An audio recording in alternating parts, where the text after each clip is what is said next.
Hey Kickstarters, I'm really sorry that my video is late for this week.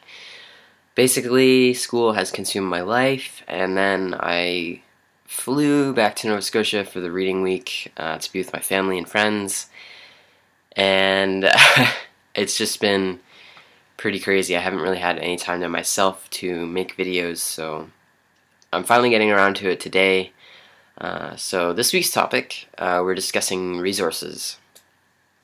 Personally, the biggest resource for me at the beginning of my transition was YouTube, because it's a way of kind of getting a pretty good idea of sort of how the system works, what it's like, what to expect, without actually having to come out or to sort of commit yourself in any way to that.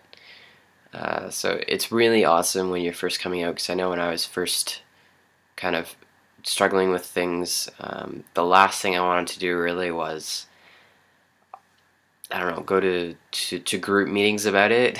I guess just because I was afraid of having that label attached to me, and then maybe it wasn't right, or maybe I didn't want to deal with it, or what if those people ran into my friends or family, blah blah blah. Just like, all those concerns you have around the initial coming out process. After that, it was definitely trans groups in the city. I went to a lot of those. I made some really good connections there. It was really nice to have that kind of support. It's like some of us didn't have anything in common other than transition, but that's such a huge thing, such a consuming thing, that it doesn't really matter that that's the only thing you have in common. Because really what you're all there to do is kind of support each other and, offer some understanding, possibly insight to whatever each individual is going through. The only movies I know that have been made about trans men are kind of depressing, because usually the main character is killed or their partner's killed, or I don't know, sort of depressing stuff. So I didn't really watch movies to help me through it. I did read Stone Butch Blues, which is an amazing book by Leslie Feinberg. It does have a lot of, like, there is a period of transition in it, but I'm not really sure that I would call it a trans guy's novel. It's kind of more of a gender queer, gender fluid exploration. It's also more so a look at how bad it was to be anything other than heterosexual and cisgender normative in the United States in like the 50s. Some pretty intense stuff, obviously, but that definitely helped me, because the main character is sort of exploring and da da da, and that was something I could really identify with.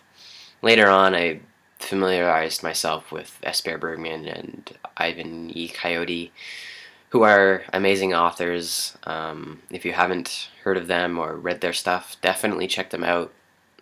They definitely have helped me out a lot, and I still read their stuff from time to time. Doctors and therapists, I don't really like any of them. Well, okay, sorry, I didn't like any of them until I ended up at Sherborne.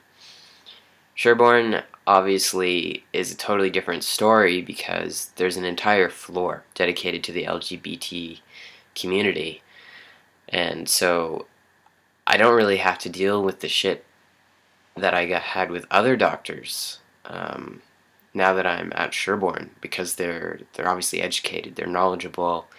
You're not going to have to put up with the, I don't know, ridiculous crap that comes from ignorance. So prior to that, doctors and therapists were just something I had to deal with. They definitely weren't really resources for me. Most of the information I got was from the internet, like doing some really solid research, looking for scholarly articles, well-renowned organizations, sort of reading their publications, talking with people on YouTube, on forums. I actually don't like forums like LiveJournal, I hate to put a label on them, but they seem a little too hyper masculine to me.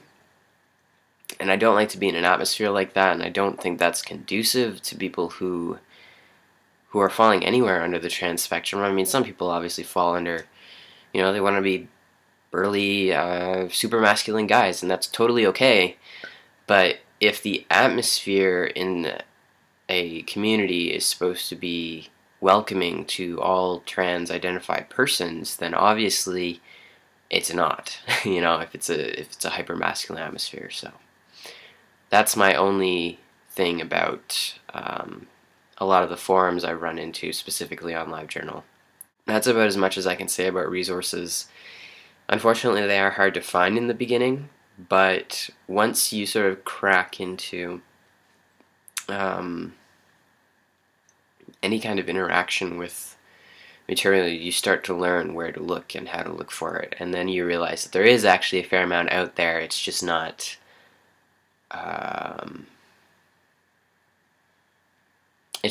readily available, so to speak. So yeah, I hope that you're all doing well. Again, I apologize that this video is a day late. The reason I missed last week's video actually has nothing to do with my schedule. It has to do with the fact that I found it to be a little too triggering for me. There wasn't really a way for me to discuss it without kind of putting space between it and myself. So fortunately, I just won't be able to make that video for you. But yeah, again, I hope you guys are doing well. I have to head out because I'm about to have my third turkey dinner. For those of you who don't know, my parents are divorced. I have lots of family all over the place, so lots of celebrating over holidays. So, yeah, I guess I will see you guys next week for topic 20, which is acne. Yay! Yeah.